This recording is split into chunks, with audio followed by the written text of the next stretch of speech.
gentlemen. It's August 7th, Monday morning here, and I want to film just a quick update to get a few things out there. This is by no means everything I want to talk about today. I'm just doing a quick video, keeping this one mainly political. I know a lot of you have been saying, yo, Jordan, why don't you cover this story or this story or this story?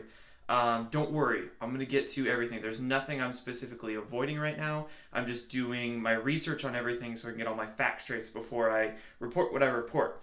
But with this one, it's Monday morning. I haven't been able to do a video in a couple days, so I just wanted to get some stuff out there. And then after this, I'm going to get to work on some more videos for you guys today and this week. But these stories we're going to go over, like I said, mainly political. First, we're going to start off talking about Putin and Trump, of course. So, caveat though, I want to say I'm not diehard pro-Trump. A lot of people have been coming to me lately, assuming I am. I'm not, but I am definitely anti-Trump hysteria. Okay, so all of these fake news outlets with all of their propaganda reporting, I think it's all ridiculous. But I'm not necessarily a diehard Trump supporter. He's done many things that lead me to believe that he is working for greater humanity's benefit, and he's not a part of those secret clubs. But again, there's things he's done that I definitely don't like as well. So I don't label myself. I don't label myself as a Trumpian or a conservative or a liberal, okay? As long as something benefits the greater whole, some kind of agenda, as long as it's a beneficial one, I support it, okay? But with Trump and Putin, right now, they're both on vacation. Weird, right? At least to me that's weird, because, right, aren't Russia and U.S. relations at an all-time low? And didn't Trump just sign a sanctions bill the other day? Basically, what was quoted as like the biggest sanctions bill we've had yet against Russia. And then they go both at the same time, take a vacation right afterwards, right? This doesn't make sense. Are they actually angry at each other? Or is this whole low relations thing, sanctions bill, a ploy just to still make it look like that Trump and Putin are fighting each other, right? Because they can't openly work together. That would fan the flames of all this Russia hysteria, right? But let me tell you, Putin is still very happy that Trump won that election. I don't think they're really behind the scenes fighting each other, right? I think all of these sanctions and these low relations is just simply a ploy so all these fake news propaganda media outlets have nothing to run with their baseless Russiagate stories, right? So this just was really interesting to me that I realized, they're on vacation at the same time. That doesn't just happen. I think they're very well still working together on things behind the scenes to take down the deep state. And then we have Trump still tweeting. This is funny. As he's on vacation, right, just today on August 7th, he, of course, took to Twitter and did what he normally does on Twitter and tweeted up a storm talking about the fake news outlets, CNN, ABC, NBC. He's talking about how great the America is that he is making. The fake news Russian collusion story, which is good. But man, there's a bunch of tweets that he lit off this morning. And it blows my mind how like an old guy can be such a prolific tweeter. I mean, I get on Twitter and I still don't know how the freaking thing works. So you could tell if you go to my Twitter, I hardly use it. But the headline of this one, I found it on Zero Hedge, said, John Kelly loses control as vacationing Trump unleashes angriest tweet storm yet. And what they were questioning in this article, I like Zero Hedge, I trust them. It says, kind of makes you wonder whether General John Kelly has already lost control of the White House and what might that mean for his future. But, interesting. Trump takes to Twitter again, and he must just be mad, right? I bet his job is tough right now with all the fake news outlets reporting everything they are. And next we're going to go to this. This was a good story. Not a good story, but one that outlies what's really going on with the proxy armies like ISIS and Taliban very well. So ISIS and Taliban basically joined forces in a deadly village attack in Afghanistan just yesterday. 50 people died. Was it yesterday? No, it was reported yesterday. It happened at the end of last week. But this shows, right, the ISIS and Taliban joining forces. Why would they join forces? Well, if the ISIS and the Taliban are simply proxy armies, right, if they both get their funding and their support and get their orders, potentially, from the deep state or from the certain factions within the U.S. military-industrial complex, well, this makes a whole lot of sense then, doesn't it, right?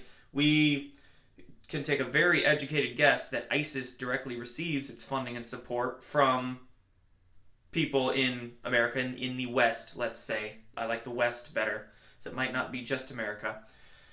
And the Taliban, they were started a long time ago, far before the ISIS did. But right, there's more than one proxy army out there that the military-industrial complex has. So now that they're joining forces, what does that mean? Well, maybe ISIS is getting so weak that these proxy armies, the deep state needs to fuse them to make them stronger because these proxy armies are getting annihilated, right? ISIS has been driven basically out of Iraq. Now they're so desperate, the deep state is so desperate that they're sending their proxy armies into the Philippines. ISIS has recently been in the Philippines, and now they have to join forces in Afghanistan to rally up whatever terrorism they can in the meantime while the deep state's proxy armies are taken down. So that was an interesting news story to me.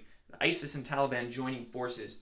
Then we have a couple stories about people slamming or leaving their liberal base and actually essentially joining forces with, quote, conservatives. Again, I don't get into labels, but one thing I do think is lately the whole liberal Democrat demographic has been gravely infiltrated and gravely skewed, right?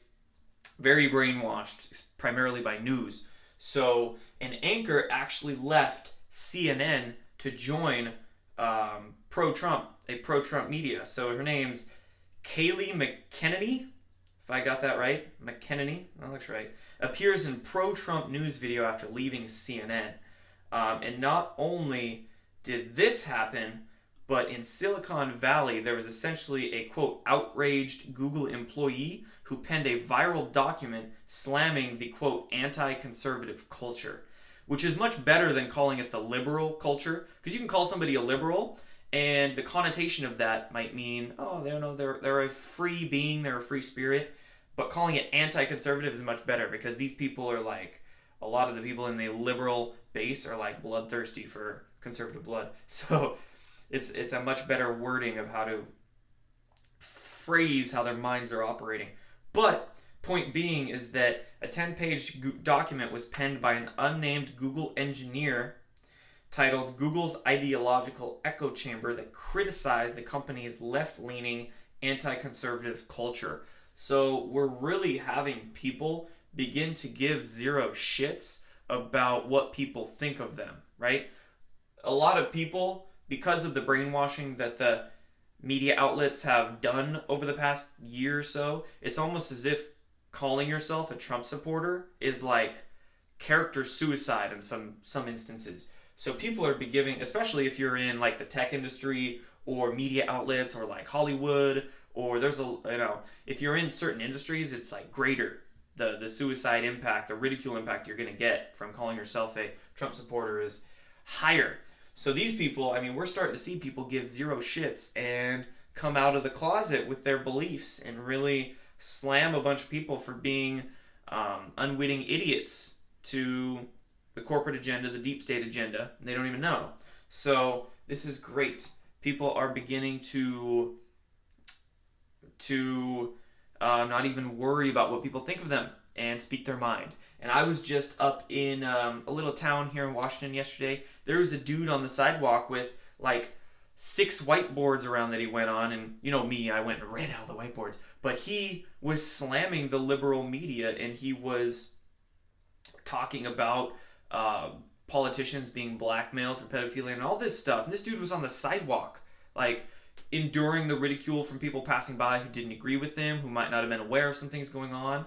But a lot of people liked what he was doing, on the other hand, which is cool. But again, these are all just examples, this, and what I just mentioned of people not caring anymore. So I invite you to give no shits, to talk to anybody about the truths you found and what's really important, right?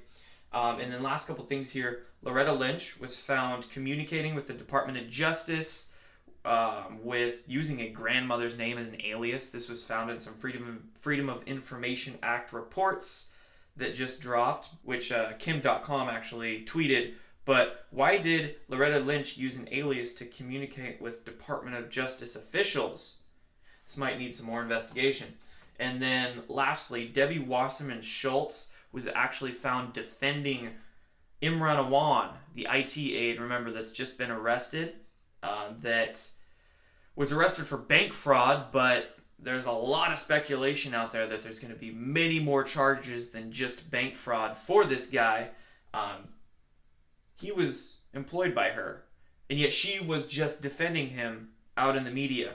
So this woman literally has no remorse. She gives, arrogance to the max right here. She doesn't even care that she was hiring basically a dude who potentially spied on many members of Congress.